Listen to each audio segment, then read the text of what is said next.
아마 이 동네가 우리 세브란스 병원하고 가까운 곳이라 제가 소개하지 않더라도 세브란스 병원이 연세대학 안에 있는 걸 잘 아실 것입니다. 우리 가운데 또 연대 학생도 있을 것이고요.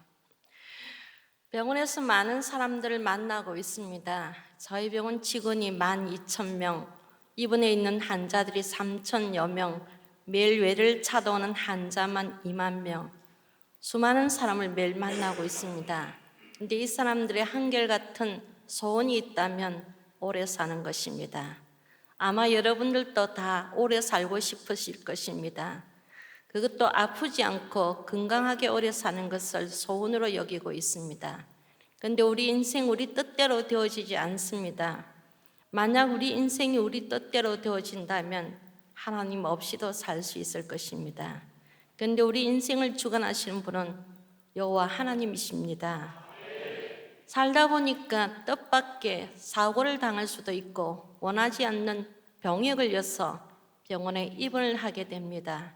근데 여러분 시편 기자가 고난 당하는 것이 내게 유익이라 이로 말미암아 내가 주의 윤례를 배웠다고 하는 것처럼 병원에 입원한다는 것은 불행한 일이지만 또 한편으로는 축복이 될 수도 있습니다.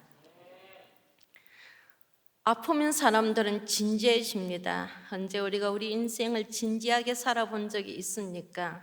그냥 바빠서 앞으로만 내닫습니다. 얼마나 우리가 앞으로만 보고 사는지 그리고 위로만 올라가고 싶어 합니다. 그러다가 어느 날 내가 죽음 앞에 이르게 되면 자신의 인생을 진지하게 돌아보게 되는데요. 60세 남자 환자가 이렇게 말했습니다. 저는 어릴 적부터 공부를 잘했습니다. 부모의 기대에 부응하기 위해서 서울대학을 들어갔습니다. 서울대학을 나온 뒤에 저는 대기업에 들어갔습니다. 다른 사람보다 더 열심히 일해서 저는 임원이 되었습니다. 그 사이 우리 아이들과 아내는 미국으로 고등학교 때부터 우리 아들과 딸은 유학을 보내서 저는 기러기 가족으로 살았습니다. 아들, 딸이 미국에서 변호사도 되고 의사도 되었습니다. 아내가 돌아왔습니다. 저는 정년 퇴직을 하게 되었습니다. 이제 아내와 함께 미국을 드나들면서 재미있게 살려고 했는데 이게 웬일입니까? 췌장암 시한부 3개월이라고 합니다. 도대체 인생이 무엇입니까?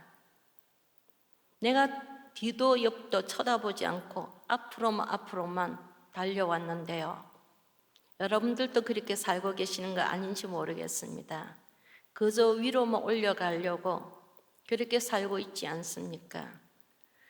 언젠가 어떤 책에 보니까요, 인디언들은 말을 타고 가다가 잠시 멈춘답니다. 왜냐하면 영혼이 자기를 따라오지 못할 것 같았어요.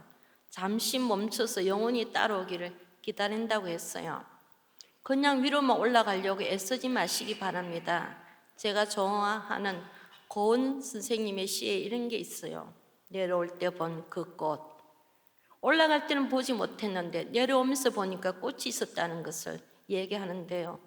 때때로 우리는 옆도 쳐다보고 뒤도 돌아보며 그렇게 살아야 하는 것입니다. 그렇게 열심히 살았는데 어느 날 갑자기 3개월 시한부 인생이라고 했어요. 그리고 그분이 제게 물었습니다. 사람들이 죽으면 돌아가셨다고 하는데 내가 어디로 돌아간단 말입니까? 예수를 믿지 않아도 사람들은 죽으면 돌아가셨다고 합니다. 그런데 어디로 돌아갔냐고 묻더라고요. 우리는 어디로 돌아가는지 알고 있지 않습니까? 우리는 하나님께로부터 와서 하나님께로 돌아갑니다. 그런데 믿지 않는 사람들은 막상 돌아가셨다고 하면서 어디로 돌아가는지 모른다고 하더라고요. 그래서 제가 천상병 시인 기천현 시를 제가 한 부분만 읽어드렸어요. 나 돌아가리 돌아가서 아름다웠던 이 세상 소풍 왔다가 돌아가서 아름다웠다고 말하리. 그래서 기천현 시를 제가 읽어드렸어요. 그랬더니 그분이 그럼 제가 어떻게 하면 하나님께 갈 수 있습니까? 지금부터라도 예수 믿으세요. 예수 믿고 3개월 만에 하나님께로 갔습니다. 아프니까 인생을 진지하게 돌아볼 수 있는 기회가 주어지는데요. 여러분 아프기 전에 가끔 여러분들도 여러분 인생을 진지하게 돌아보시기 바랍니다. 또 사람은 아프면 겸손해집니다. 환자복 입으면 다 똑같아요.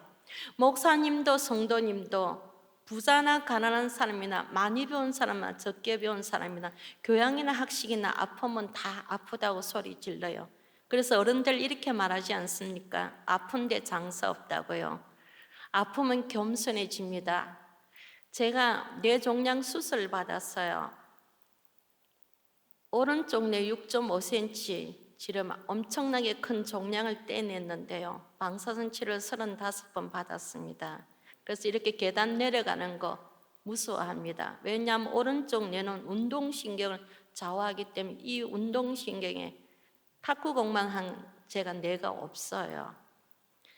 근데 제가 이제 환자복을 입게 되었습니다. 우리 병원 의사들, 간호사들, 직원들 제가 다 병원 전도사인 걸 잘 알고 있습니다.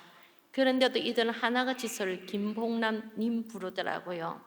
얼마나 자존심이 상하던지요. 목사님이라고 부르지 않습니다. 교수님이라고 부르지 않습니다. 그냥 다 이름 뒤에 님자를 붙입니다. 왜냐하면 동명이인인 경우가 있고 컴퓨터에 들어갈 때 잘못 들어가면 안 되니까요. 환자복 입으면 다 똑같습니다. 그래서 병원에서는 겸손을 배웁니다. 또 병원에서는 하나님을 찾습니다. 하나님 없이도 얼마든지 살 수 있다고 큰 소리 쳤던 사람들, 내가 건강 조심하면서 살고 있다고 했던 사람들, 돈이면 뭐든지 다 된다고 했던 사람들, 아프니까 하나님을 찾더라고요. 그래서 병원은 복음을 전할 수 있는 황금 의장입니다. 요즘 우리나라 전도 잘 안 된다고 합니다. 학원 선교, 군인 선교 다 힘들다고 합니다. 그런데 여러분, 우리나라 평균 4,000명, 5,000명 중에 2,000명이 기독교 신자, 다 거품 숫자입니다. 지난 10월 마지막 주 월요일 날 제가 제 알리병원에 환자 종교 조사를 했더니 기독교 40%였습니다. 병원이 이만큼 전도가 잘 되는 곳입니다. 그래서 저는 93년도에 아마 우리나라에서는 처음일 것입니다. 저희 세브란스 재활의학과에서 치료사들을 채용할 때 영적인 치료사로 저를 채용해 주었습니다. 지금은 저뿐만 아니라 각 전문병원, 각 과별로 저희 병원에는 목회자들이 다 있습니다. 왜냐하면 영적 치료가 중요하기 때문입니다. 수술실에 들어가면 마취과 의사가 기도합니다. 환자 수술하기 전에 우리 의사들이 환자 위에 손을 얹고 이렇게 묻습니다. 지금부터 우리가 당신 집도를 할 것인데 어떻게 할까요? 기도를 같이 할까요? 그러면 하나같이 손님도 기도해달라고 그럽니다. 영적 치료라 해서 특별한 거 아닙니다. 제가 환자들 상담하는 것인데요. 상담한다고 해서 제가 대답해 줄 말이 있는 건 아닙니다. 제가 임신한 아이가 장애 아이라고 하는데 제가 출산을 해야 합니까? 유산을 해야 합니까? 남편이 중환자실에 있습니다. 집도 팔아먹고 빚도 이제는 더 이상 낼 데가 없습니다. 언제까지 중환자실에 두어야 할까요? 병원에서는 더 이상 할 것이 없다고 하는데 제가 기도원을 가야 합니까? 신유 은사들을 만나러 가야 합니까? 대답해 줄 말 없습니다. 말의 빈곤을 느끼는 곳이 바로 병원입니다. 제가 말을 무척 잘하는데요. 병원의 환자들 앞에 서게 되면 할 말 없어요. 그냥 듣고만 있습니다. 그런데도 자기들이 할 수 있는 말, 속에 있는 말 실컷 하고 가는 것을 우리는 상담이라고 합니다. 또 저는 환자들과 함께 예배를 드립니다. 기도를 합니다. 우리는 하나님 앞에 원색적인 기도를 하고 있어요. 여러분들 어떻게 기도하는지 모르겠습니다만 우리 환자들과 보호자들은 그냥 하나님 살려달라고 합니다. 더 이상 거기에 어떤 말을 덧붙일 필요가 없습니다. 그냥 살려달라고 소리 지릅니다. 그러면서도 우리는 손뼉치며 찬양도 합니다. 하나님 말씀을 듣고 묵상하기도 합니다. 이런 것들 저희 병원에서는 영적 치료라고 합니다. 그렇다면 여러분들이 예배 드리는 것, 이게 바로 영적 치료인 것입니다. 특별히 오늘 찬양 많이 하셨는 것 같은데요. 여러분들도 아시다시피 텍사스주에 가면 MD 앤더스 병원이라고 세계적인 유명한 암병원이 있어요. 그 병원에 우리나라 의사인 김어신 박사가 있습니다. 그분 참으로 유명한 분입니다. 근데 그분이 쓴 글에 이런 게 있어요.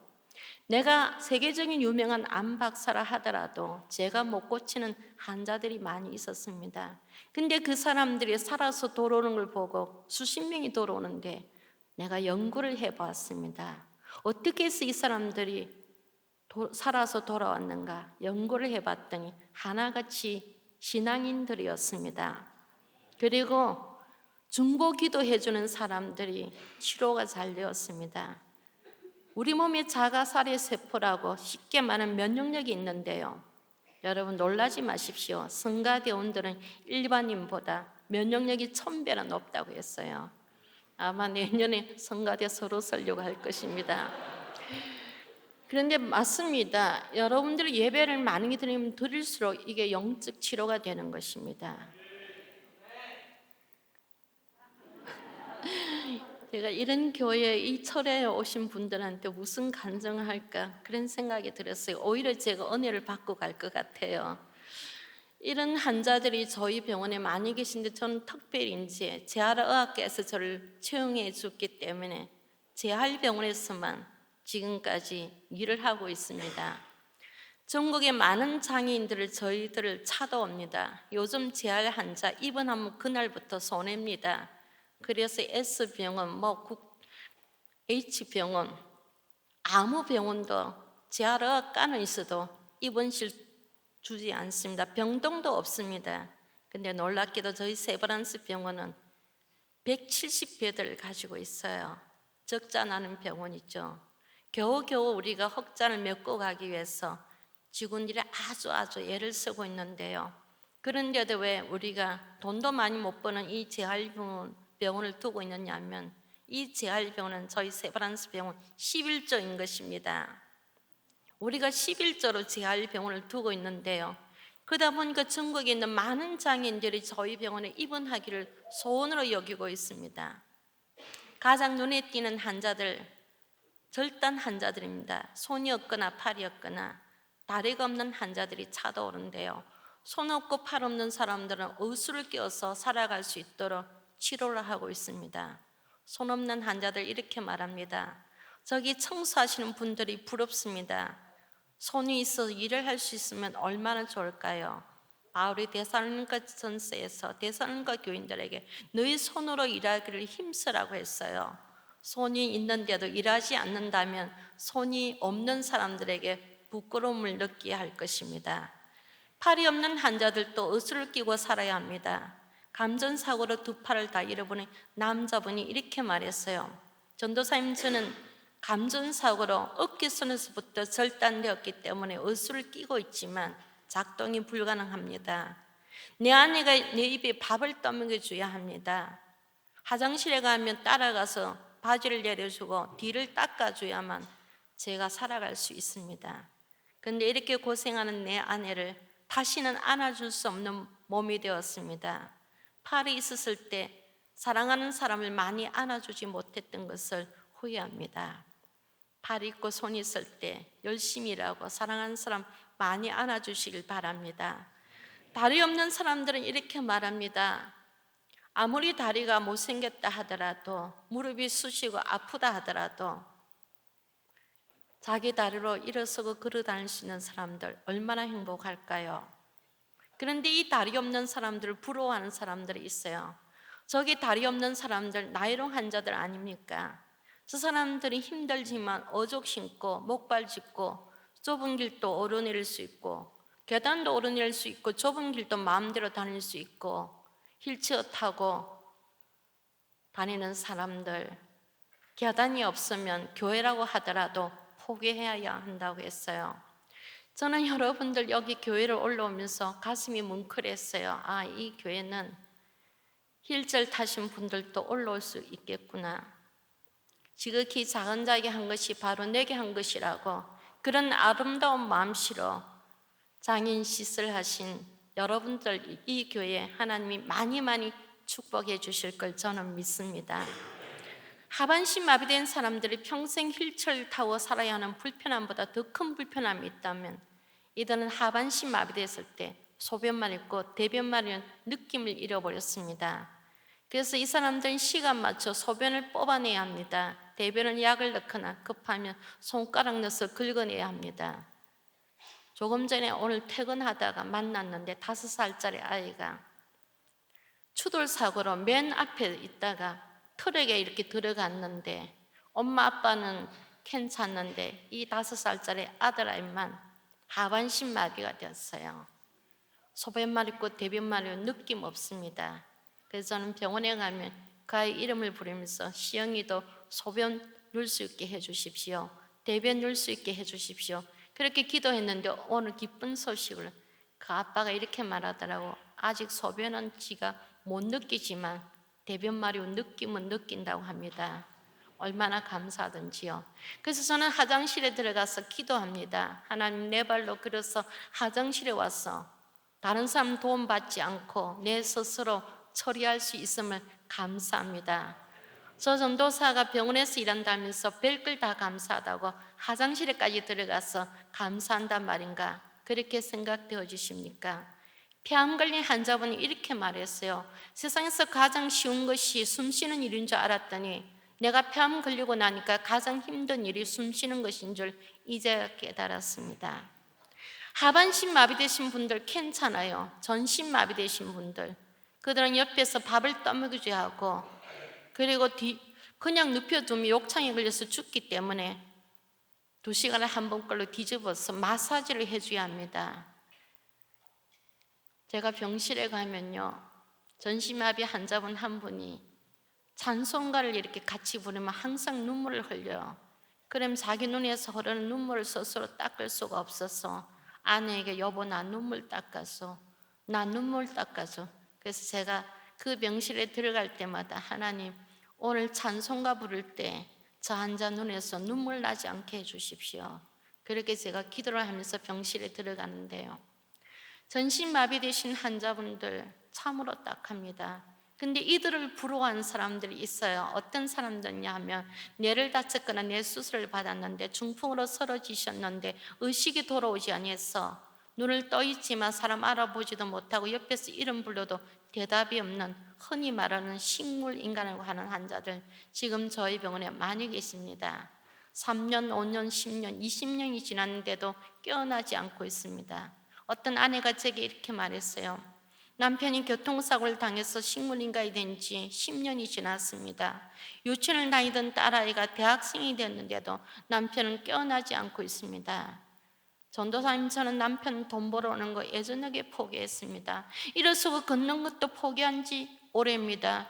근데 단 한 가지 포기할 수 없는 게 있습니다. 언젠가는 내 남편이 깨어나서 내가 자기 아닌 것을 알아보고 여보라고 불러줄 수 있는 그런 날이 있을 거라고 믿고 제가 이 남편과 함께 이 병원 저 병원을 전전하고 있습니다. 오늘 여기 아내들 많이 계시는데요, 남편 돈 적게 벌어오신다고 집안일 거들지 않다고 짜증내십니까? 건강한 남편 주신 것만 하더라도 감사하시기 바랍니다. 제가 재활학교 선생을 한 10년 했어요. 제가 가르쳤던 아이들, 처음에 들어갈 때는 가르칠 때는 소아마비 아이들이 많아서 가르치는 게 재미있었어요.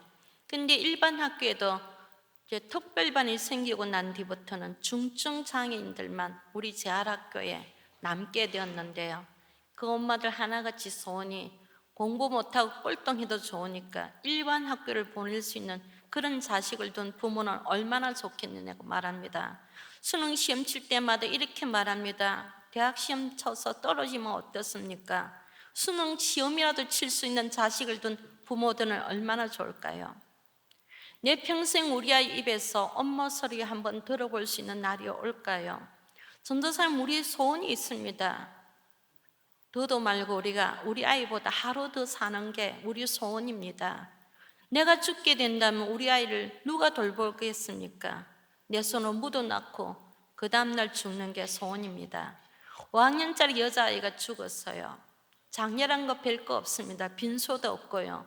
그냥 아이 깨끗하게 닦여서 예쁜 옷 입혀서 간 뚜껑 닫아서 화장시키면 끝입니다. 간을 닦기 전에 우리 선생님 그리고 학생들, 학부모들 같이 가서 제가 기도를 드렸어요. 간 뚜껑을 닫으려고 하니까 학부모 하나가 만세를 부리면서 축 사망했습니다.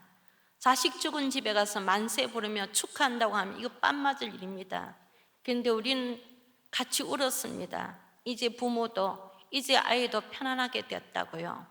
자식 공부 못한다고 속상하십니까? 건강한 자식 주신 것만 하더라도 감사하시기 바랍니다.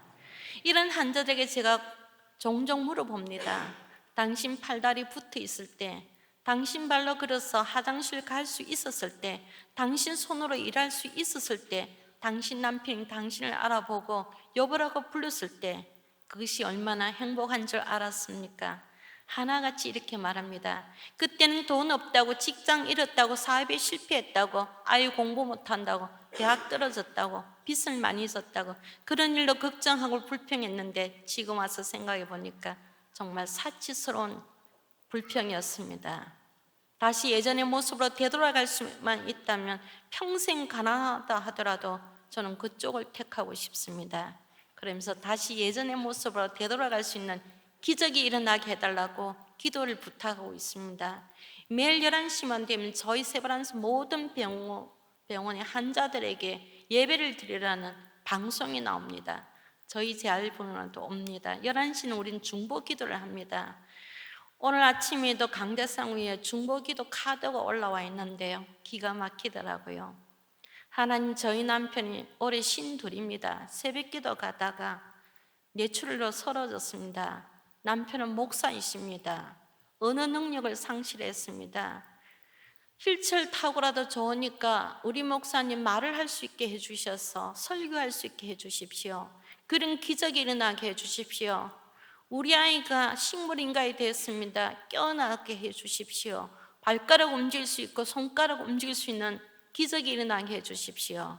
날마다 우리는 기적이 일어나게 해달라고 기도하는데 우리 환자들이 그토록 바라는 그 기적, 여러분과 저는 지금 다 누리고 있습니다. 그런데 우리가 얼마나 감사하며 살고 있습니까? 우리 역시 지금 가진 것에 감사하지 않습니다. 다른 사람 가진 거 내 것과 비교하면서 조금만 부족해도 우리는 불평합니다. 그렇게 살다 보면 나중에 후회하게 될 것입니다. 저도 우리 환자들과 조금 더 다를 바 없는 어리석었던 인생을 살았던 사람입니다. 하나님께서 제게 귀한 선물 주셨을 때 저도 감사하지 않았어요. 오히려 불평했습니다. 근데 하나님께서 그 선물 거두어 가신 뒤에 비로소 얼마나 감사했던지를 뒤늦게 깨달으면서 감사하지 않고 살았던 것을 후회하고 있습니다. 이제 부끄럽지만 시간이 없으니까 빨리빨리 제 이야기를 해야 될 것 같습니다. 저희 병원 목회자들 한 20명 정도 되는데 다 목회자 자녀예요. 할아버지가 목사, 아버지가 목사, 남편도 목사, 자식도 목사, 이렇게 자랑들 하는데요, 저는 그런 자랑거리가 없습니다. 독실한 불교 집안에서 태어났어요. 근데 여러분, 우리가 하나님을 택하는 것이 아닙니다. 하나님이 우리를 택해 주시는 것입니다. 부모들이 불교 신자였습니다. 그런데 어릴 적부터 하나님 뜻이었던 것 같아요. 제 짝꿍이 다 목사 딸이든지 아니면 친구들이, 친한 친구들이 목회자 자녀들이었어요. 그래서 저는 어렸을 적에 친구들 따라 주일학교를 다녔습니다. 근데 여러분, 주일학교를 다니면서 부모가 예수 믿지 않았기 때문에 저는 상처를 많이 받았습니다. 우리 시절에는 가난했기 때문에 쌀밥을 못 먹었어요. 근데 저희 집은 양목상일을 했기 때문에 다른 사람 보리밥 먹을 때 우리는 쌀밥을 먹었습니다. 그런데 교회 가니까요, 보리밥에 시락국 하나에 김치 먹는데 그때는 이렇게 긴 의자에, 장의자에 앉아가지고 식당이란 것이 또 없었어요. 엄마 아빠 교회 다니는 아이들은 엄마 아빠 옆에 붙어서 밥을 먹더라고요. 저는 밥을 얻어먹을 수가 없었습니다. 그리고 제가 학교 다니면서 반장하고 하니까 백설공주도 시켜주고 신데렐라도 했는데요, 성탄절에 연극하는데 여간찜 주인도 안 시켜주더라고요. 부모가 예수 안 믿으니까 대사 한마디도 없는 별을 들고 있거나 양을 들고 있었어요. 얼마나 상처가 되던지요. 그러다 보니까 교회를 들었지 믿음의 뿌리를 내리지 못했습니다. 자녀들에게 가장 큰 축복이 있다면 부모가 돈이 많은 것도 많이 배운 것도 아닙니다. 부모가 예수 믿는 것입니다. 저는 그런 축복 누리지 못했어요. 부모가 예수를 믿지 않았기 때문에 믿음의 뿌리를 내릴 수가 없었습니다. 그러다 결국은 예수 안 믿는 집으로 시집을 갔습니다. 저희 친정보다 더 독실한 불교 집안이었어요. 시어머님께서 제게 물었어요. 네가 교회를 왔다 갔다 하는 것 같은데 우리 아들하고 결혼할 것 같으면 나 따라 절에를 열심히 다녀야 한다. 어머니 시킨 대로 하겠습니다. 예수님 대신 남편을 택했어요. 결혼하자마자 저는 남편을 따라 제주도에 내려갔습니다. 제주도는 우상의 도시였어요. 별의별 우상이 있는 곳이 제주도였습니다. 제가 그곳에서 신혼 3년을 보냈는데요. 하나님께서는 이것을 제주도에 두었다가는 우상의 밥이 되겠다 그렇게 생각하셨던지 80년 2월 달에 신혼 3년 후에 서울로 옮겨주셨어요. 하나님께서는 한 번 택한 영혼 결코 버리지 아니하십니다. 제가 우리 병원에 보면 턱실이 있어요. 그런데 들어가면 전도하기 어렵습니다. 부자가 낙타가 바늘 구멍처럼 들어가기 어렵듯이 부자가 전도받기 어려워요. 그런데 한 번은 보니까 턱실에 문이 열렸더라고요. 제가 들어갔어요. 교양 있는 사모님이 불경 읽고 있더라고요. 침상에 염줄이 걸려 있었어요. 그래서 제가 불교 신자인 줄 알면서도 제가 이 병원 전도사입니다. 그랬더니 그 사모님 저를 떠밀면서요. 우리 불교 신자입니다. 우리 종교 존중해 주세요. 그러면서 저를 밖으로 내몰더라고요. 그래서 그냥 인사하고 제가 나왔어요. 근데 그 주간에 목요 찬양 예배 시간에 간병인이 그 회장님을 휠체어 태워서 예배실로 모시고 나왔어요. 깜짝 놀랐습니다. 예배 끝난 뒤에 회장님 웬일이세요? 불교 신자라고 하셨지 않습니까? 그랬더니 저희 집사람이 불교 신자죠. 저는 집사람이 불교를 하니까 나도 따라서 불교입니다. 내가 누워있는데 어디서 노래 소리가 들려왔습니다. 제가 고향이 평양입니다. 저희 어머니 따라 예전에 천막교회 가서 어머니랑 불렀던 그 노래 소리, 찬송가를 노래 소리라고 하더라고요. 예수 사랑하시면 거룩하신 말세. 그 노래 소리가 들리길래 어머니 생각이 나서 저 노래 소리 들리는 곳으로 나를 데려다 달라 해서 제가 이 예배실에 나왔습니다. 그날 밤 80이 넘은 노인인데 예수님을 영접했습니다. 좀 일찍 돌아오셨더라면 얼마나 좋았겠습니까? 아마 돌아가셨을 거예요. 전도하는 것이 참으로 힘듭니다. 특히 불교 신자들. 근데 제가 불교 신자 출신이었기 때문에 불교 신자 전도하는 거 어렵지 않습니다. 우리 모태신앙인 사람들은 불교 신자들 만나면 겁을 내는데요. 그분은 그 찬송 소리 하나에도 돌아오더라고요. 80년 2월 달에 저는 서울로 옮겨왔습니다. 남편이 서울로 정근을 와서 어디서 살까 했더니 불광동 가자고 하더라고요. 절이 많아서 불광동입니다. 불광동 할 때 그 불자가 불교할 때 불자인데요. 그래서 불광동 가면 불광교회 없습니다. 영광교회, 대광교회, 은광교회 이렇게 강자는 있어도 불광교회는 없어요. 불교 신자라서 불광동으로 이사를 왔는데 그 불광동에서 하나님이 기다리고 계셨습니다. 전에 한편이 친한 친구, 대학 동창이고 같은 직장에 다녔던 지금은 목사님이 되시는데 그 당시는 평신도였죠. 손세만 씨란 분이 남편 말로는 그 친구도 독실한 불교 집안의 외아들이었고 그랬는데 술, 담배 좋아했는데 군대 가서 예수 믿고 부산 동성교회 임장로 딸하고 결혼한 뒤부터는 장로 사이가 되고 난 뒤부터는 술, 담배 다 끊고 직장은 부업으로 다니고 전도하는 게 주업이라고 했어요. 이 친구가 그 불광동에 있어서요 우리랑 같은 날 발령받고 자기네들은 부산에서 우리는 제주도에서 서울로 같은 부서로 발령받고 같은 불광동에 살게 되었어요. 그래서 이게 웬일이냐 참으로 우연이라고 했더니 그 사람들이 이렇게 말했어요. 하나님 안에서 우연은 결코 없다고요. 자기들이 기도했더니 이제 우리가 자기들 앞에 밥상으로 차려졌다면서 너희들은 우리 밥이라고 했어요. 우리가 제주도 살고 그 친구는 부산 살았는데 우리에게 늘 편지를 보내왔습니다. 지금은 이메일이지만 그 당시는 우체부가 갖다 준 그런 편지였는데 처음엔 뭔가 싶어서 뜯어보니까 예수 믿으라는 소리더라고요. 그 다음에 또 뜯어보면 또 예수 소리, 그 다음에 또 예수 소리. 나중에는 아예 보지도 않고 보나마나 예수 소리겠지. 그러고는 휴지통에 버렸습니다. 근데 여러분, 우리는 그들의 전도 편지를 휴지통에 버렸지만 하나님은 그들의 기도는 버리지 아니하셨습니다. 배신자를 품고 기도하시기 바랍니다. 임신하지 아니하면 출산도 없는 것처럼요, 배신자를 품고 기도하면 때가 되면 하나님께서 응답해 주십니다. 그들이 우리를 품고 3년간 기도했더니 그런 역사가 일어난 것입니다. 이젠 자기들 앞에 밥상으로 차려졌으니까 전도를 하기 시작했는데 남편이 넌더리가 난다고 했어요. 여러분, 상대방이 넌더리가 날 만큼 전도해 보신 적 있으십니까? 남편이 세상에 그 찰거머리가 어디까지 쫓아와서 예수 소리 한 줄 알아? 내가 이리저리 피해 다니는데 화장실에 가면 화장실까지 따라와서 예수 소리 하는데 오줌 눌 땐 도망도 못 가고 그 예수 소리 들어야 그렇게 끈질기니까 저희 남편이 두 손을 들고 말았습니다. 80년 6월 15일 그 친구가 다녔던 불광도 은광교에서 예수 믿지 않는 사람들 초청하는 총동원 전도주일이 있었어요. 요즘 초청주일을 하는데 그 옛날은 다 그렇게 불렀어요. 이 친구 우리한테 자기 소원이라면서 체면 살려달라면 딱 한 번만 교회 가달라 했어요. 남편이 이렇게 핑계를 댔어요. 나 부모에게 불효할 수 없다. 제사 때문에 안 된다. 그러니까 제사 지내고 나오도 괜찮다고 했어요.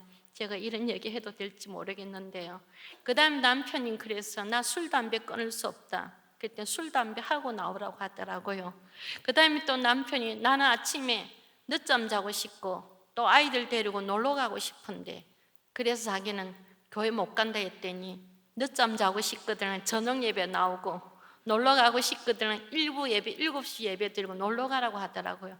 그러니까 또 남편이 자기는 돈 아까워서 못 간다고 뭐 보니까 매미채 같은 거 가지고 이렇게 다니면서 돈을 거두던데 집사시키고 난 뒤에 11조 하라고 하던데 돈 아까워서 안 된다 했더니 돈 내지 말고 나오라고 하더라고요.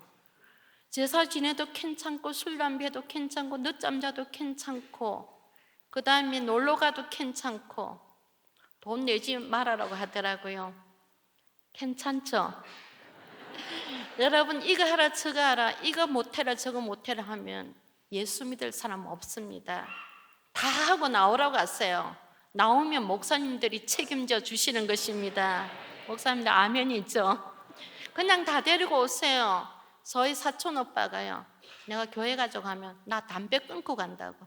평생 가도 오빠는 교회 못 갈 거라고 그냥 담배 피우면서 나오라고 했더니요, 은행에 이제 다니니까 항상 여름철에도 이렇게 긴 남방, 흰 남방을 입고 있었는데 거기다 담배를 넣으면 보이잖아요. 그래서 오빠 교회 갈 때는 담배 좀 빼고 가면 안 될까 했더니 나 위선자 되기 싫어. 나 담배 피우는 거 목사님한테도 나 이야기할 거야. 그리고 목사님한테 인사하면 목사님 여기를 보잖아요. 그럼 한 대 피우시려고 그렇게 농담했는데 예배 시간에 우리 교회 집사님이 저한테 와서 귓속말로 마당에 나가보세요. 전도사님 오빠 지금 담배 피우고 있어요. 은혜를 받으니까 담배 끊더라고요. 다 나오라고 하세요. 남편들 술 담배 해도 괜찮으니까 나오라고 하세요. 은혜 받으면 다 스스로 끊게 되어 있습니다. 담배 끊으라 술 먹지 말라 하지 마시고 억지로라도 교회 데리고 나오시면 저절로 끊어지는 것입니다. 이 핑계 저 핑계를 댈 수 없어가지고 그래서 어쩔 수 없이 따라갔어요. 한번 따라가 줄 테니까 다시는 예수 소리 하지 말아라. 그 조건을 내세우고 평생 처음으로 저희 남편이 교회 문턱을 넘어서게 됐는데 그것이 저희 남편이 예수 믿게 된 동기가 되었고 제가 다시 하나님께 돌아올 수 있는 계기가 되었습니다. 억지로 등록을 시키더라고요. 그리고 그 주간에 무슨 노인네 비슷한 아줌마하고 여자들 몇 명이 따라와가지고 나는 예배를 안 드리는데 자기들끼리 예배를 드리더라고요. 그리고 달걀을 한 판 두고 갔어요. 퇴근을 오는 남편이 그래서 무슨 교회에서 아줌마 한 분이 가방 들고 여자들 몇 명 따라와서 예배 드리더니 우리 먹으라고 달걀을 한 판 두고 갔다 했더니 남편이 먹지 말라고 하더라고요. 그거 먹으면 교회 가야 된다고 부담스럽다고 하더라고요. 그래서 안 먹었어요. 안 먹었더니 며칠 지나니까 남편이 먹는 게 죄냐 일단 먹고 보자. 그래서 먹었어요. 그런데 그 다음 주일날 데리러 왔어요. 부담되잖아요. 그래서 안 간다고 했더니 오늘 손님 온다 했더니 너희들이 정 오기 싫으면 너희 애기라도 업고 가야 되겠구나. 우리 애기를 업고 가더라고요. 그러니까 어떻게 합니까? 그 애기 데리러 가야 되잖아요. 온갖 우리가 모욕을 주어도 자존심 상한 얘기를 하더라도 포기하지 않고 우리를 데리러 왔어요. 우리가 별의별 말로 다 자존심 상한 말을 했어요. 너희들 우리 데려가 무슨 프레임이 있느냐, 돈이 생겼냐, 밥이 생겼냐 그랬더니 돈이 들어간다고 했어요. 아마 시신자 전도하신 분들 돈 들어가는 거 알 거예요. 그러다가 억지로 끌려다니다가 80년 12월 31일부터 1월 3일까지 한국 대학생 선교회 CCC에 사는 원당 금식기도회를 갔습니다. 남편은 금식기도가 뭔지 갔는데 3일간 굶고하는 기도라고 하니까 남편 못 간다 했더니 그 친구가 한 번 가자고 하니까 남편이 그러면 난 먹는 거 가지고 갈래, 가서 들키면 내려올게, 그러면서 그걸 들고 갔는데 하나님 은혜로 3일간 금식을 하고 왔습니다. 그리고 나한테 이렇게 묻더라고요. 넌 어릴 적에 교회를 다녔다고 하는데 예수 믿는 구원에 감격이 있느냐고요. 구원받아 온 것도 아닌데 무슨 구원에 감격이 있느냐고 묻느냐고. 예수 믿으면 다 구원받은 건데. 그때 남편이 이렇게 말했어요. 내가 예수 믿는 사람 참 싫어했지 않느냐. 그들이 입만 열면 거짓말하고 사기치고 그런 사람들이 천국 간다면 나는 예수 안 믿어도 착하게 사니까 얼마든지 천국 갈 수 있다고 그렇게 생각했는데, 내가 김준건 목사님의 로마서 강의를 들으면서 의인은 하나도 없나니 우린 다 죄인인데 예수 그리스도를 통하여 의인이라는 칭함을 입게 됐다면서, 자기가 원래 죄인인데 이제 예수님을 통해서 자기가 하나님을 감히 아버지라고 부를 수 있다면서 천지신명 하나님과 여호와 하나님 다르다는 것을 저한테 설명하면서요, 자기 이제는 예수 믿었으니까 하나님의 자녀가 되었다면서, 그러면서 나보고 너도 그런 구원에 감격이 있냐고 묻더라고요. 우리 병원에 입원한 청년 하나를 제가 전도하려고 하니까 그 청년이 저한테 이렇게 말하더라고요. 하나님 보여주면 제가 예수 믿겠습니다. 당신 마음을 보여주면 제가 하나님 보여드릴게요. 눈에 안 보인다고 해서 없는 겁니까? 눈에 안 보인다고 해서 없으면 마음도 없는 거 아니냐고. 그랬더니 할 말이 없는가 그냥 웃더라고요. 결국은 예수 믿게 되었어요. 지혜롭게 전도하시기 바랍니다. 하나님 보여달라 하면요, 마음 보여달라고 그랬어요. 여러분, 우리가 다 죄인입니다. 우리 속에 이미 죄의 DNA가 다 있지 않습니까? 아담이 하는 것 같이 되고 싶어서 선악과를 따먹으면서 이미 우리 속에 욕심의 DNA가 들어왔어요. 하나님 앞에서 그 누구도 나는 죄 안 지었다고 말할 수 있는 사람이 있겠습니까? 제가 처음에 병원에 들어갔을 때 엑스레이를 찍었어요. 그 다음에 CT를 찍고, 그 다음에 MRI를 찍고, 그 다음에 PET를 찍고, PET-CT를 찍는데 제가 이제 0.5mm까지 암을 추적하기 때문에 저는 2년에 한 번씩 그걸 찍어요. 그런데 여러분, 우리가 믿는 하나님은 우리의 심령을 감찰하시는 분이십니다. 우리 다 죄인이에요. 거기서 거기에요. 예수를 믿어야만 하나님을 감히 아버지라고 부를 수 있는 것입니다. 그래서 전도할 때 그렇게 얘기하세요. 당신아 나나 마음이 안 보일 뿐이지 우리 다 죄인인데 예수 믿어야만 하나님을 아버지라고 부를 수 있다고요. 그러면서 남편이 이제 교회를 다니기 시작했는데 이양지 믿을 거 제대로 믿자고 하더라고요. 여기 경상도 남자분들이 있으면 용서하시고 들어주시기 바랍니다. 경상도 남자들 전도하기 참 힘듭니다. 고집 세고 가부장적입니다. 근데 한 번 믿으면 또 제대로 믿어요. 제대로 믿자고 하더라고요. 어떻게 믿어야 제대로 믿느냐 했더니 믿으면 들음에서 난다고. 학교 다닐 때 공부 잘하려면 결석해서 되겠는가, 지각해서 되겠는가, 열심히 새벽 기도부터 시작해가지고 열심히 다니자고 했어요. 그래서 우리는 아이를 하나씩 얻고 새벽 기도, 철학 기도를 빠지지 않고 다녔는데요, 동네 사람들이 이렇게 말했어요. 늦게 배운 도둑이 밤 가는 줄 모른다고. 그 사람들 언제부터 예수 믿었다고 아이들을 얻고 밤이고 아침이고 새벽이고 나단 교회 간다고 그렇게 열심히 다녔어요. 그랬더니 남편이 먼저 집사가 되었어요. 얼마나 부럽던지요. 새해만 되면 사람들 쭉 불러 앞에 세워놓고 집사라고 꽃을 달아주더라고요. 제가 너무 부러워했더니 우리 아들아이가 이 다음에 자기 커면 집사 되겠다고 했어요. 남편이 먼저 집사가 되었어요. 나는 언제 집사 되냐. 그 다음에 저도 남편 덕에 집사가 되었어요. 그런데 제가 얼마나 구역장 되고 싶던지요. 구역장 되기 전에 건찰인가 뭐 시켜주는데 구역장 밑에라고 하더라고요. 부반장이라고 하더라고요. 그래서 나도 빨리 구역장 되자. 그래서 구역장 되었습니다. 남편과 제가 교사가 되었습니다. 남편은 노래를 잘했기 때문에 성가대에 서게 되었어요. 제가 여전도에 임은 정말 하고 싶었어요. 뭔지 모르지만 회장도 있고 총무도 있고 부회장도 있고, 어머 나 학교 다닐 때 회장했는데 그래서 나 회장하고 싶다 했더니 안 된다고. 그럼 투표했는데 부회계가 됐더라고요. 남편에게 전화를 그래서 나 오늘 부회계 됐다고. 얼마나 그런 게 하고 싶었던지요. 그랬더니 다 되더라고요. 근데 여러분, 너희가 선줄로 여기면 넘어질까 조심해라. 지금부터 신앙생활 오래 하신 분들, 교회에서 직분을 많이 맡으신 분들은 제 이야기에 귀를 기울여 주시기 바랍니다. 신앙생활 오래 하면 전도 더 많이 할 줄 알았어요. 근데 이렇게 말했어요. 나는 새신자 때 전도 다 했어. 이제 내 주변에 전도할 사람 없다고. 그래서 나는 전도 이제 안 해도 된다고. 직분을 많이 맡고 난 뒤에 나 이제 구역장 안 하겠다고, 여전도 임원 안 하겠다고, 남편 보고 성가대나 교사 둘 중에 하나만 하라고 불평하기 시작했어요. 시신자 때 했던 11조를 월정헌금으로 바꾸자고 했습니다. 남편 보고 예배드리는 열심히 해서 수요 저녁 예배 가지 말자, 새벽기도 가지 말자. 새벽기도 가니 어떤 장로님도 안 보여. 철학기도 가니 어떤 권사님도 안 보여. 너는 어떻게 안 나온 사람을 보고 있느냐? 나는 누구도 나왔고 누구도 나왔던데 네가 목사님이냐? 뭐 때문에 안 나온 사람 챙기느냐? 오늘 이 자리를 빌어서 항존직들에게 부탁드리겠습니다. 여러분들을 권사로, 안수집사로, 장로로 교인들을 뽑아줄 때는 우리보다 신앙이 좋다고 생각해서 뽑아주는데, 여러분들이 새벽기도 안 나오고 여러분들이 예배 시간 졸고 있으면 집사들, 새신자들이 실족합니다.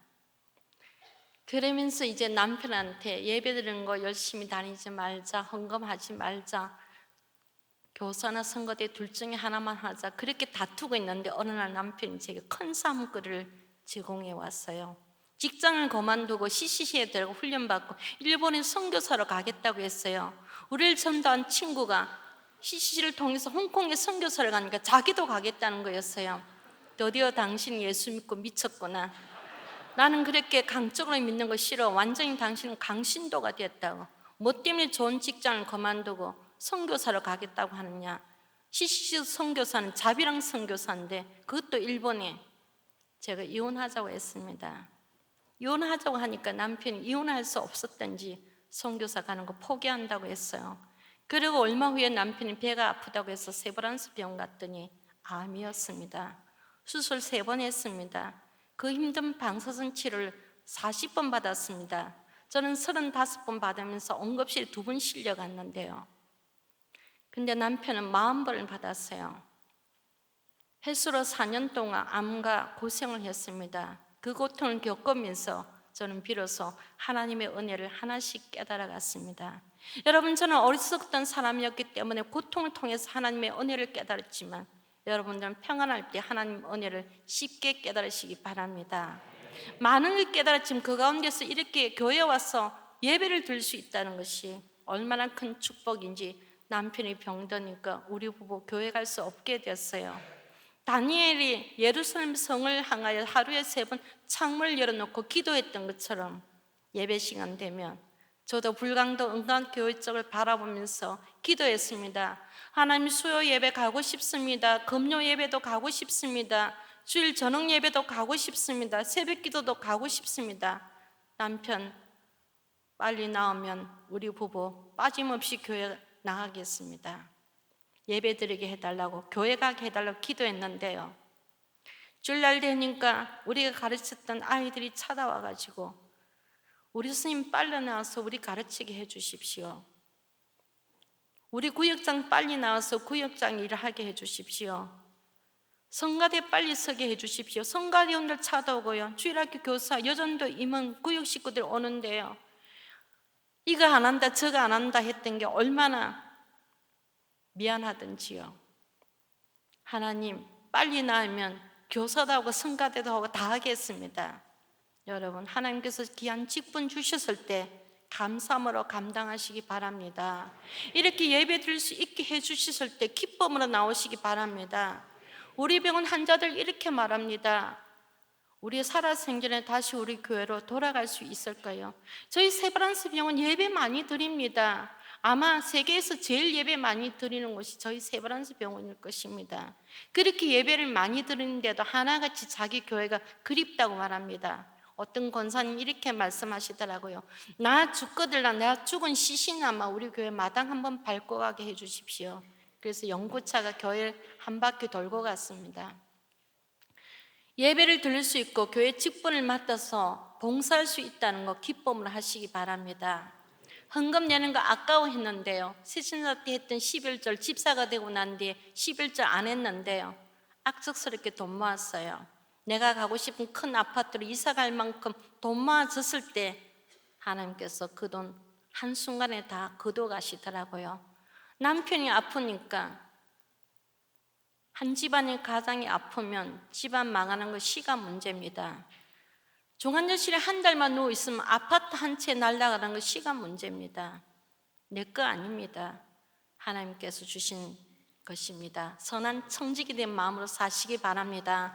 돈 많은 사람은 자식들 이간시키더라고요.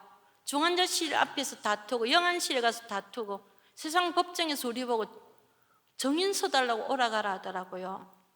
돈 없는 부모가 죽으면 자식들 끌어안고 우리 엄마 고생했다, 우리 아버지 고생했다, 오히려 우애가 좋아지더라고요. 적당하게 서시고 교회 헌금 많이 하시고 하나님께 가시면 여러분들 자녀들은 하나님께서 책임져 주실 것입니다. 아멘 소리가 적은데요. 하나님께 보험 드시기 바랍니다. 물질뿐입니까? 목숨도 우리 것 아닙니다. 남편도 자식도 부모도 우리 것 아닙니다. 저는 남편 제 남편인 줄 알았어요. 그래서 남편에게 이렇게 말했어요. 하나님이 당신을 필요하신다 하더라도 아내 내가 허락지 아니하면 당신 선교사 될 수 없어. 그런데 그 남편 제 남편 아니었어요. 하나님께서 제게 주신 선물이었습니다. 암과 열심히 싸웠지만 사랑한 사람 이미 오래전에 40의 젊은 나이로 하나님께 갔습니다. 평균 수명 80인데요. 아무리 못 살아도 해갑은 넘길 줄 알았는데요. 그래서 남편에게 늘 이렇게 말했어. 우리 정년 퇴직한 뒤에 선교사 가더라도 늦지 않아. 나중에 장로 되어서 헌금 많이 할 수 있지 않느냐.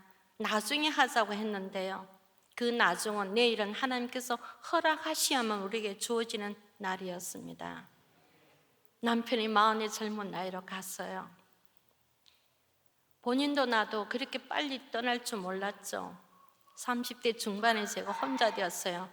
남편 죽으니까요, 사모님 소리 듣다가 가부 소리 듣게 되었어요.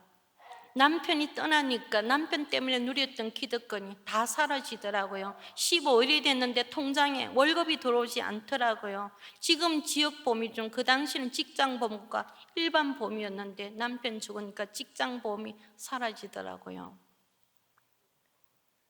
주기도문에 일용할 양식을 달라고 했던 그 기도가 절박한 기도가 될 줄 몰랐습니다. 남편 떠나고 난 뒤에 제가 너무 자존심 상했어요. 쓸데없는 오해도 많이 받았고요. 화장을 좀 곱게 하거나 옷을 잘 차려입고 나가면 사람들이 수근거렸어요. 화장 지웠습니다. 옷 바꿔 입었습니다. 빨리빨리 늙고 싶었습니다. 세상에 어떤 여자가 빨리 늙고 싶은 여자가 있겠습니까만 저는 빨리 늙기를 기다려왔습니다. 그렇게 기다리지 않아도 이렇게 이제 내년 2월 달이면 제가 65이 되는데요. 만으로 65 우리 아이들한테 엄마 이제는 지하철 타도 이젠 돈 안 내게 됐더니 딸이 엄마 그게 무슨 자랑이냐고 하던데요. 이제는 옷 아무렇게나 입어도 상관없어요. 그런데 젊었을 때 예쁠 때 좀 입고 화장했으면 얼마나 좋았겠습니까? 남편 없었기 때문에 그럴 수가 없었습니다. 쓸데없는 오해 많이 받았어요. 시댁에서 전화가 왔어요.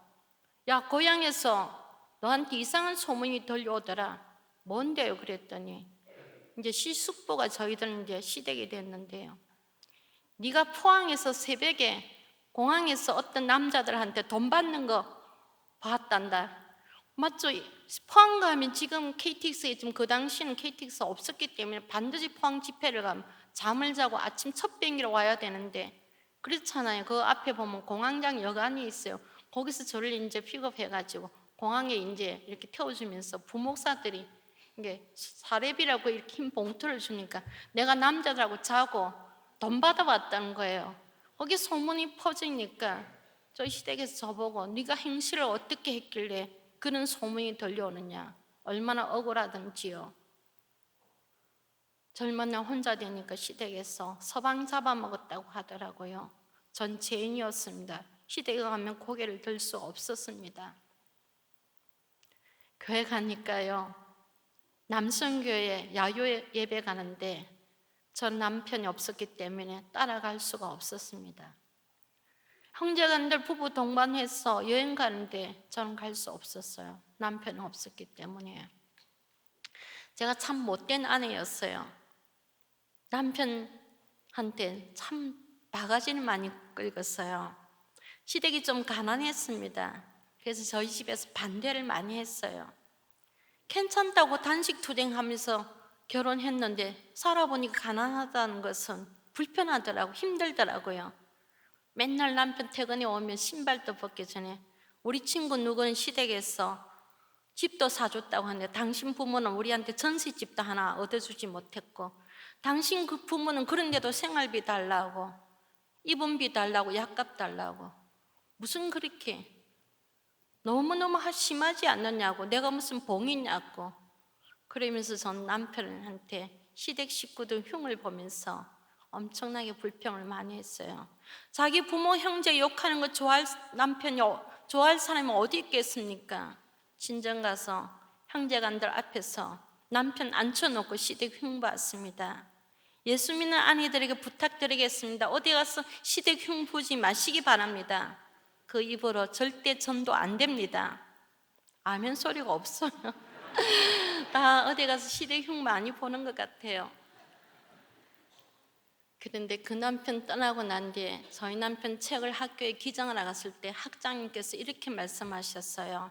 이 교수는 우리 시대 양심이었다고요. 무능력하고 융통성 없다고 했더니 우리 시대 양심 없다고 하더라고요. 그래서 제가 학장님 제가 괜찮은 사람하고 좀 살았는가 보자 했더니 놓친 고기가 큰 고기인 것을 살면서 깨달을 거라고요. 그렇습니다. 살아보니까요. 제가 수술하고 일할 때 얼마나 남편이라는 존재가 커 보이던지요. 나가 수술하는데 우리 딸아이가 수술실 밖에서 울고 있는데 지 아빠가 있었다면 같이 있으면 얼마나 좋을까. 결혼을 하려고 아들아이 결혼을 시키는데 청첩장에 내 이름만 써야 되는지 남편 이름도 같이 써야 하는지 요즘은 그 부치가 서더라고요. 내가 결혼할 때 내 옆에 누가 앉아 있어야 하는지 보통 이렇게 양같이 부모가 앉아 있는데 나는 누굴 옆에 앉혀야 되는지 결혼을 하게 되니까 또 다른 고민이 생기더라고요. 우리 아들이 초등학교 3학년 때 아빠를 잃었습니다. 아빠 없는 남자아이 키우기 힘들었습니다. 목욕탕 가라고 하면요 물칠만 하고 오더라고요. 그래서 안 되겠다 싶어서 아들아이를 데리고 목욕탕 앞에 가서 동네 아저씨들이 목욕탕 들어가면 죄송합니다만 우리 아이 데리고 목욕탕 좀 가줬어. 목욕탕 안에 들어가서 머리도 좀 감겨주고 때도 좀 밀어주세요. 그럼 하나같이 네 알겠습니다 하는데 우리 아들아이가 안 따라가려고요. 막 몸부림치며 울었어요. 그날에서는 억지로 밀어 넣었습니다. 밀어 넣고 저는 돌아서서 울었습니다. 아버지 없는 아들아이 키우기 힘들더라고요. 한 번은 학교 갔다 오고 우리 아들아이가 체했다고 그러더라고요. 그래서 왜 체했느냐 했더니 엄마 친구 집에 생일 잔치가 있어 갔더니 친구 아빠가 니네 아빠 뭐하니 니네 아빠 뭐하니 하는데 내 순서가 돌아오는데 엄마 나 떡볶이를 씹을 수가 없어서 삼켰더니 맥혔어. 나는 아빠 뭐하느냐 하는데 나는 아빠가 없다고 말해야 되지 않느냐. 저희 딸아이 초등학교 5학년 때 아빠를 잃었습니다. 딸아이는 엄마가 있으니까 괜찮을 줄 알았어요. 근데 중학교 올라가서 하루는 눈이 퉁퉁 붓도록 울고 있더라고요. 집에 오니까, 퇴근해서 오니까 왜 울었니 했더니 엄마 담임 선생님이 가정환경조사서를 보면서 넌 아빠가 없구나, 결손가정의 아이구나, 결손가정의 아이들한테 문제아이들이 생기는데 내가 너를 주의 깊게 봐야 되겠구나. 엄마는 앞으로 문제아이가 되느냐고. 이혼한 아빠라도 좋으니까, 병든 아빠라도 좋으니까, 돈 못 버는 아빠라도 좋으니까 가정환경조사서에 아빠 칸을 비워두지 않는 아이들은 얼마나 좋을까. 오늘 여기 아버지들 많이 계시는데요, 자식들한테 돈 많이 못 벌어다 줬다 하더라도, 많이 놀아주지 못했다 하더라도 아이들한테 아버지가 있다고, 아빠라고 부를 수 있게 해준 것만 하더라도, 어디 가서 애비 없는 자식이란 소리 안 듣게 하는 것만 하더라도 여러분 할 일 다 하신 것입니다. 어디 가서 우리 아이 애비 없는 자식 버릇없이 키웠다고 그런 소리 들을까 싶어서 저는 좋은 엄마 되고 싶었는데요, 좋은 엄마도 좋은 아빠도 아니요, 어정쩡한 아빠 노릇 해가면서, 엄마 노릇 해가면서 아이들한테 모진 말 많이 했습니다. 필요 이상으로 나무라고, 어떤 때는 아이들 때리기도 했습니다. 혹시 버릇없이 키워서 애비 없는 아이 표난다 할까 싶었어요. 그렇게 나무라지 않아도 잘 클 수 있는 아이들이었는데요, 지금 오니까 얼마나 마음에 우리 아이들 볼 때마다 미안한 생각이 들었어요. 지금도 미안한 생각 많이 듭니다. 이렇게 우리는 어린이날 싫었습니다. 명절도 싫었습니다. 이런 아이들 끌어안고 저는 널 이렇게 위로했어요. 얘들아, 아빠는 하나님께서 너희들에게 주신 선물이었단다. 이제 친히 하나님이 너희들 아버지 되어 주실 거란다. 아빠라고 부르고 싶거든 하나님 아버지라고 많이 불러라. 그래서 우리 아이들은 하나님 아버지라고 많이 불렀어요. 다른 애들보다 기도 더 많이 했어요.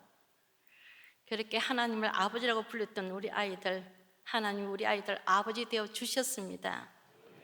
딸아이는 공부를 곧잘 해서 한예종을 나와서 지금 시나리오 작가로 일하고 있는데요, 지난번 성남 변호사 우리 딸이 쓴 시나리오입니다. 용의자 X랑 몇 개 있는데요, 얘는 추리극만 하거든요.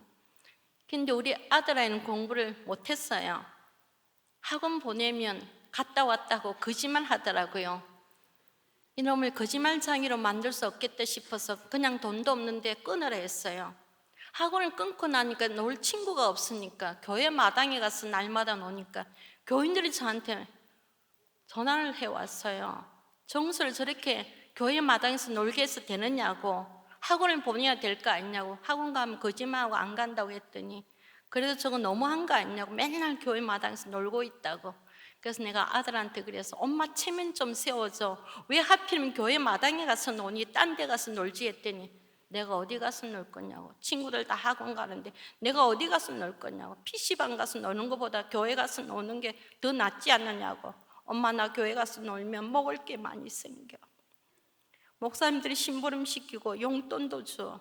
그렇게 교회 마당에서 놀던 우리 아들아이 일본으로 미국으로 10년간 하나님께서 장학생으로 공부시켜서 아빠가 못한 일본 선교 지가 대신한다면서 홋카이도에 있는 삿포로 인터내셔널 처치에 선교사로 갔습니다. 하나님께서 우리 아이들 아버지 되어 주셨어요. 하나님께서 저의 남편 되어 주셨습니다. 어떻게 먹고 살까 걱정 많이 했는데요, 하나님께서 먹여주시더라고요. 제가 3년 동안 실습하고 비정규직으로 일하다가 3년 만에 제가 93년도에 제가 정규직이 됐는데요, 정규직 되기 전에 제가 실습만 했으니까 돈이 없잖아요. 먹고 살아갈 길이 없더라고요. 남편 딸하고 난 뒤에 빚만 남았어요. 애들 둘 데리고 다들 공부하는데 내가 돈이 없잖아요. 그때는 아낄 수 있는 거 다 아꼈어요. 옷도 우리 아이들 얻어 입혔고 나도 얻어 입고, 심지어는 신발까지. 어떤 데는 우리 아들이 그래서 내복도 우리가 얻어 입어야 되느냐고, 엄마 이거 너무 심하지 않느냐고. 저는 당연히 하장 못했습니다. 그런데 입술은 바르고 나가야만 환자들이 저보고 어디 아프냐 소리 안 하더라고요.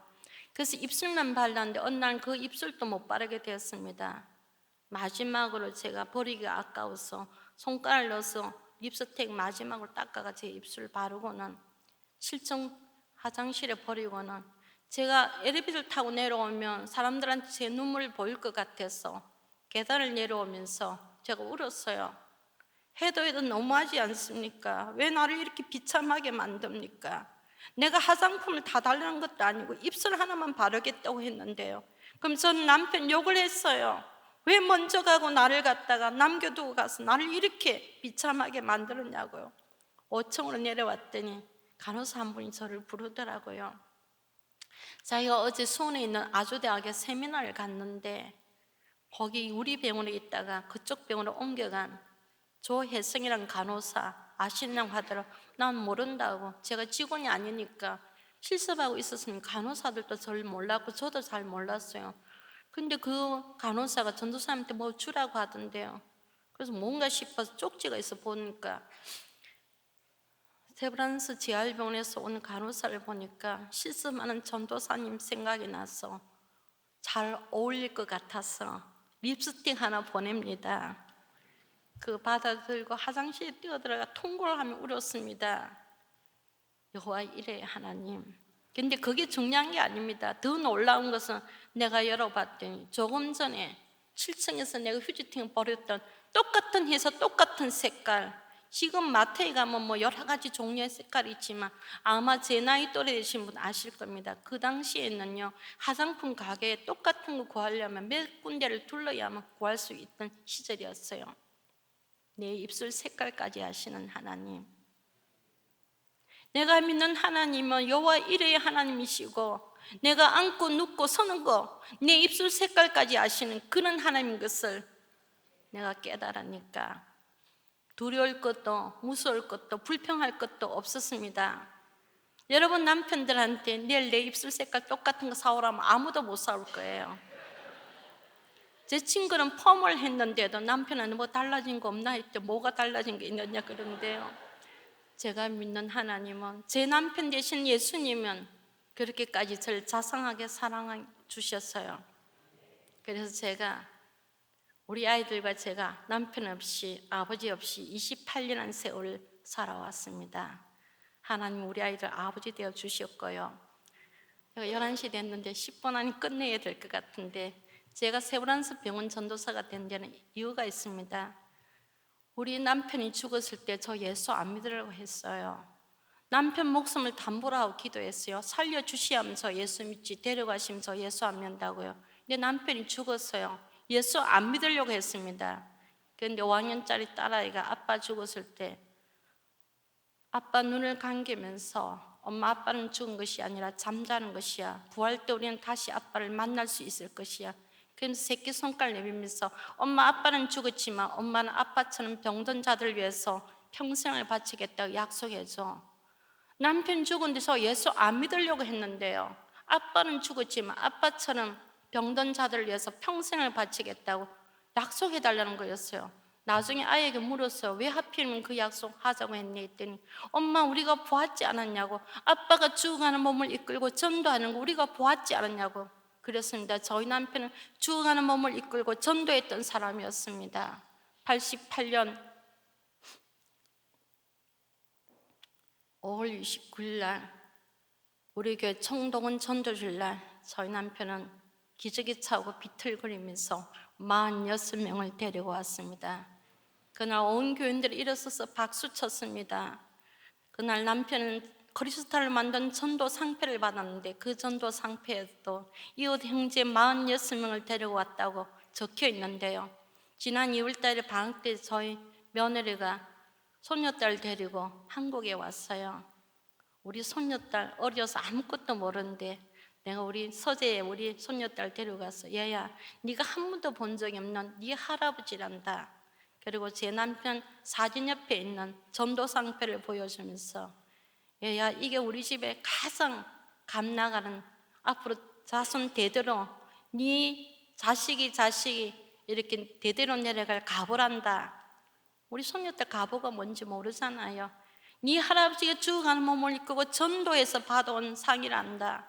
그래서 이 할머니가 전도사가 됐고 네 아버지가 선교사가 됐다. 너도 이 다음에 전도 많이 해야 한다. 그랬더니 내가 우니까 우리 손녀딸 할머니 울지 마 하더라고요. 무슨 말을 알아들었겠습니까? 많은 저희 남편 떠나고 난 뒤에 사람들이 저한테 이렇게 말했어요. 당신 남편 참으로 억울한 인생을 살았군요. 평균 수명 80의 절반밖에 못 살았군요. 그래서 제가 이렇게 말했어요. 절대 억울한 인생 사는 거 아니라고.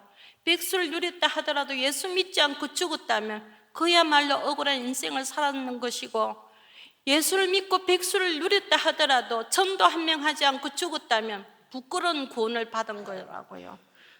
특별히 저기 뒤에 연세 많으신 권사님들께 제가 부탁드리겠습니다. 하나님께 우리가 앞에 서게 되면 너 몇 년 살았냐고 절대 묻지 아니할 것입니다. 왜냐하면 생명은 하나님 것이기 때문에. 병원에서 보고 있어요. 어린아이도 죽고 청년도 죽고 학생도 죽고요, 장년도 죽고요. 몇 년 살았냐 절대 안 물을 것입니다. 하나님께서 이렇게 물으실 것입니다. 어떻게 살았느냐고. 내가 너한테 70, 80을 살겠는데 네가 얼마나 많은 사람을 사랑했고 네가 얼마나 많은 사람을 전도했느냐고. 오래 살은 만큼 책임질 일도 많으실 것입니다. 특별히 살아있는 날 아까워하시면서 전도 많이 하시기를 부탁드립니다. 그래서 제가 남편이 아팠던 세브란스 병원 전도사가 되어서 지금 죽어가는 사람들에게 복음을 전하고 있습니다. 세상에서 가장 큰 축복이 어떤 축복이냐 하면 예수 믿는 게 가장 큰 축복이고요. 프리젠트는 소물인과 함께 현재라는 말입니다. 내일은 하나님께서 우리에게 주어져야만 있는 날입니다. 오늘 기도 많이 하시고 오늘 전도 많이 하시기 바랍니다. 상대방이 어쩌면 오늘 전도하지 아니하면 내일 죽을 수도 있습니다. 남편이 어쩌면 우리가 전도하지 아니하면 오늘 밤이라도 떠날 수 있습니다. 아팠으면 죽는 게 아니지 않습니까? 응급실에 실려오는 사람 많이 보고 있습니다. 죽어가는 사람은 우리는 그 사람에게 복음을 전하기 위해서요, 인공호흡 하는데 옆에 붙어서 가지고 마지막으로 남아있는 게 청각이기 때문에 당신이 예수만 믿는다면 구원받을 수 있다고 그러면서 우리는 마지막까지 귀에 대놓고 예수를 전하는데요, 생명이 있지 않습니까? 예수를 전하시기 바랍니다. 그게 가장 큰 축복이고 오늘 이 시간 하나님께서 내게 준 모든 것들을 감사하시기 바랍니다. 기도드리겠습니다. 하나님 아버지, 너무 힘든 가운데서 오늘 이 자리에 섰습니다. 제가 한 것이 아니라 하나님께서 저의 입술을 빌려서 전한 것인 줄 믿습니다. 바라건대 요즘 기도하는 교회가 드물는데 이 한성교회, 아직 한국 교회가 이 교회를 통해서 기도의 불씨가 살아있기 때문에 아직 이 민족이, 아직 이 한국 교회가 살아있음을 감사드립니다. 바라건대 이들이 한 영혼이라도 전도하기 위해서 부족한 종을 오늘 초청해서 아버지 하나님, 제가